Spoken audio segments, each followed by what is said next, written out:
se retrouve le Burkina Faso, demi-finaliste de la dernière CAN, le Cap-Vert qui était à cette CAN, et puis Eswatini. Où est la place du Togo dans ce groupe? Un groupe très équilibré. Plus important qui valorisait les autres, plus important qui rencontrait la force Burkina Faso et la qualité de Cap-Vert, comme aussi Extasine. Le plus important, c'est de valoriser notre capacité. Et aujourd'hui, un Togo qui veut gagner la place entre les meilleures équipes de l'Afrique, entre les meilleures équipes du monde, en face du ranking FIFA. Et ça, c'est la place. Et ça, c'est où se trouve le Togo. Un Togo qui veut être avec les meilleurs, un Togo qui veut être avec la puissance d'Afrique. Et pour le faire, il faut travailler, il faut renouveler, il faut continuer à valoriser tout ce qu'on a. Il faut continuer à être le plus sérieux possible, le plus compétitif possible, le plus fort possible. Et pour être fort et compétitif, il faut travailler. Depuis 2013, le Burkina Faso ne cesse d'évoluer, de progresser sur le plan africain. C'est une sélection qui est difficile à battre. Vous la connaissez, je ne vous apprends rien. Alors, déjà, lorsque vous avez dans la tête de rencontrer une ancienne sélection, une sélection que vous avez déjà dirigée, qu'est-ce que ça vous dit? Qu'est-ce que ça vous fait? C'est une équipe que c'est moi qui a fait. C'est une famille que c'est moi qui a construit. C'est un football renouvelé que c'est moi qui ai renouvelé. Et après mon arrivée, on a reconstruit une équipe. Et j'ai fait une équipe qui, pendant 10 ans, il a monté trop dans le ranking FIFA. Il a monté trop dans le ranking CAF. Aujourd'hui, le Burkina est une équipe de top 10 toujours en Afrique. Donc, c'est un travail de patience, c'est un travail de rénovation que j'ai gagné. Et aujourd'hui, on parle d'un Burkina qui est présent toutes les phases éliminatoires de la CAN, qui gagne équipe grand comme le Cameroun, comme Tunisie, comme le Sénégal.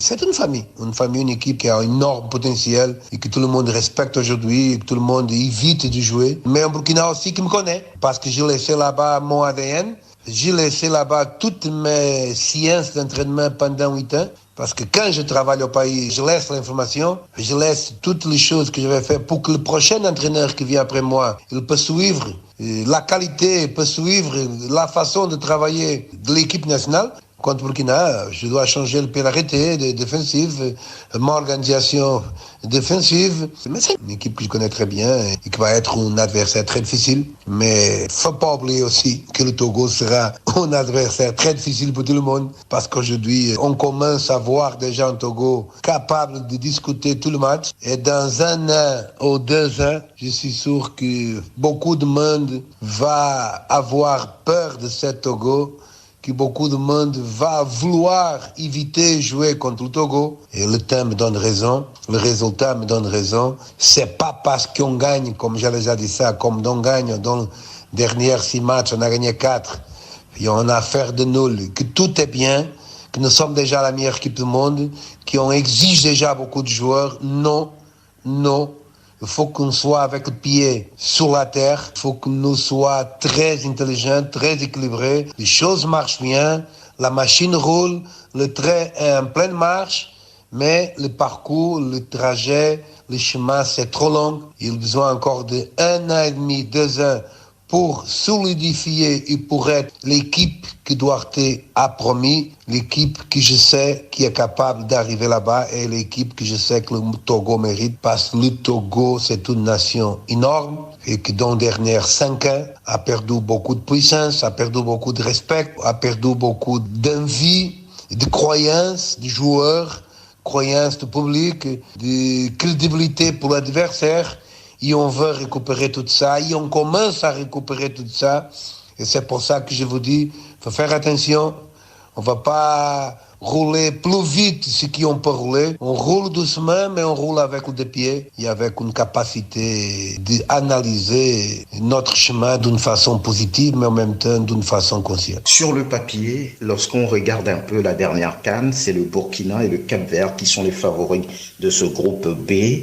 Alors, sur quoi comptez-vous pour faire passer le Togo, puisqu'il faut 2 billets pour être en Côte d'Ivoire? Qualité, je compte sur mon groupe, la qualité de mon joueur, je compte sur ma organisation, je compte sur l'envie de renouveler, l'envie de gagner que cette équipe a déjà gagné. Je compte sur mes sporteurs qui donnent la maximum force, pas seulement quand nous sommes au stade, au poste, même dehors du stade, dans l'opinion, radio, dans l'interview, quand on va pour le stade, cette force, cette puissance, cette énergie que le public nous donne, c'est très important. Et je compte pas avec la force des autres. Je préfère valoriser ma qualité et la qualité de mon équipe, la qualité de mon joueur, notre organisation comme pays, comme ministère du sport, comme fédération, comme groupe de travail. Je préfère compter sur ça, donc compter avec le point faible de l'adversaire ou le point fort de l'adversaire. Donc on compte sur cette force pour qu'on continue dans cet chemin de la victoire,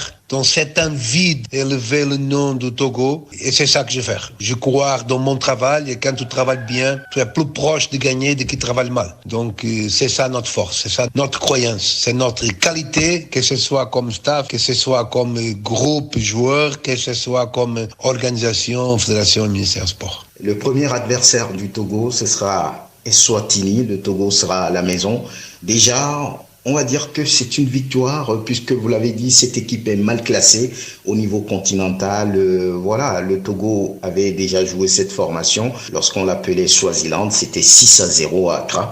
Qu'est-ce que vous dites aujourd'hui? Vous pensez que votre sélection est prête? Est-ce qu'avec ce stage d'Antalya, il y aura des chamboulements? Qu'est-ce que vous voulez dire? Non, Franck, j'élimine cette mentalité. On gagne quand le match termine. Il n'y a pas d'adversaires qui sont vainqueurs avant de commencer le match. Cette mentalité avec moi, non. Cette mentalité passée pour mon joueur, non. Je ne vais pas permettre ça. C'est à cause de cette mentalité, peut-être, qu'on a perdu avant à la maison contre Comores, avant contre le Kenya, avant contre je ne sais pas qui, équipes qui n'ont pas de force ou qui n'ont pas d'expression africaine dans le football, et qu'aujourd'hui tout le monde est devant du Togo, parce qu'avant tout est facile, avant on néglige, on regarde beaucoup le ranking. Dans le football, il n'y a pas de match facile. Il y a un match et chaque match il a ses histoires. Pour cette logique, on ne doit pas même rentrer contre le Sénégal, parce que normalement le Sénégal c'est 10 fois meilleur que le Togo aujourd'hui. Mais pour la logique, le Sénégal va gagner au Togo 5 ou 7-0. Donc il n'a pas de match facile, il n'a pas d'adversaire facile. Je refuse complètement cette mentalité, parce qu'on doit jouer pour gagner, sinon je demande à la CAF de faire forfait dans notre match. Parce que si on dit qu'on a déjà gagné, c'est pas bon même de Swaziland vient jouer au Togo, au Burkina et au Cap-Vert. Parce que s'ils sont mal classés de ranking, ça va dire qu'ils vont perdre. Donc non, je refuse vraiment cette mentalité. Ça n'a pas d'espace dans ma philosophie de football. Il y a d'adversaires plus difficiles qu'autres. Il y a des jours qui sont bons jours pour une équipe, mauvais jours pour autre équipe. Dans le football, tout est possible. Et Swaziland, c'est une équipe qu'on doit respecter et c'est une équipe qu'on doit battre. Parce que si on va avec cette mentalité, il n'y a pas un seul joueur de ma part, de ma équipe, qui va rentrer dans le stade avec cette mentalité. Première, on doit jouer et après, on va voir s'il y a un match facile, ou si un match difficile, ou si un adversaire facile, ou si sera un adversaire difficile. Donc, premier match à domicile, il faut le dire que nous, avec le Swaziland aussi, je pense, dans les premiers 3 matchs, nous, on va jouer 2 fois au extérieur. Ça veut dire que dans la première série de 3 matchs, il y a 2 séries, une à la maison et autre extérieur.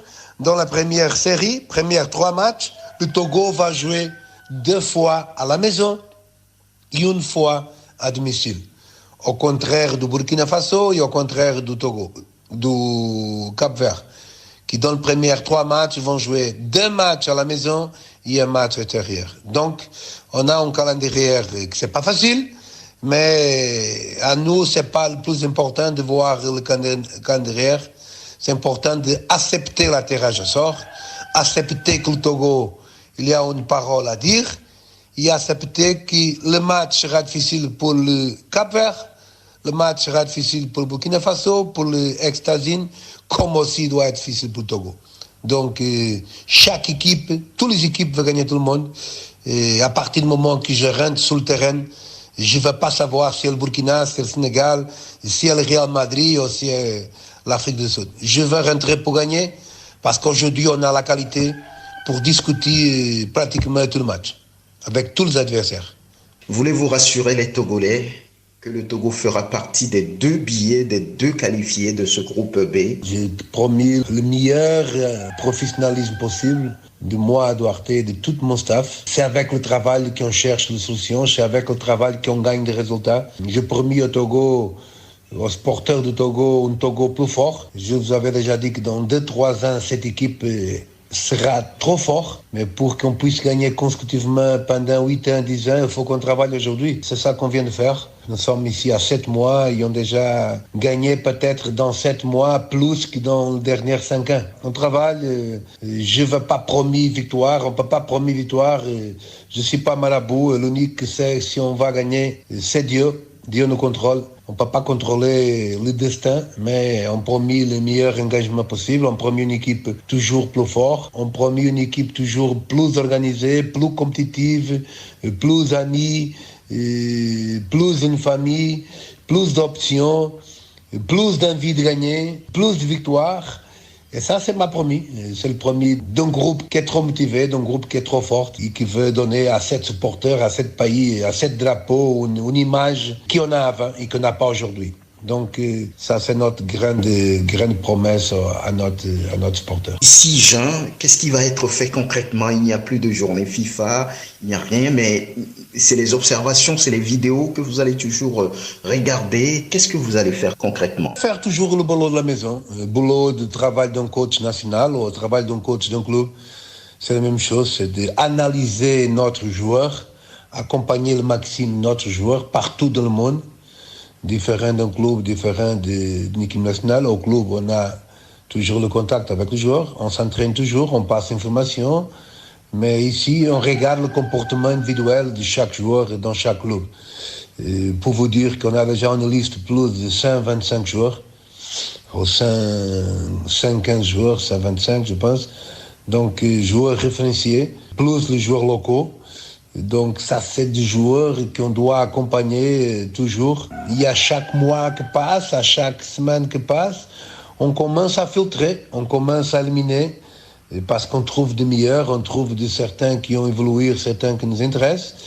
Et ça, c'est le travail d'un coach. Travail vidéo, travail d'analyse, et après aussi le travail d'analyser l'adversaire. Donc c'est le travail qui nous attend ici jusqu'au match de juin. Et c'est ça qu'on fait toujours. Nous ne sommes pas chez nous, à la famille, au Portugal, nous ne sommes pas au sofa. Nous sommes à la table à travailler 24 heures. Et après, accompagner aussi le championnat au stade, que ce soit le championnat de Ligue 1 ou de la deuxième ligue. Et parfois, l'école de football, ça c'est notre séjour. Un séjour fatigant, mais qui motive toujours un coach à moi de le faire, parce que je suis un homme de travail et je veux progresser dans ma carrière toujours. Je veux mériter la responsabilité que chaque entité où je travaille a déposé à moi. Et ça, c'est notre avenir, c'est le travail. Paulo Duarte.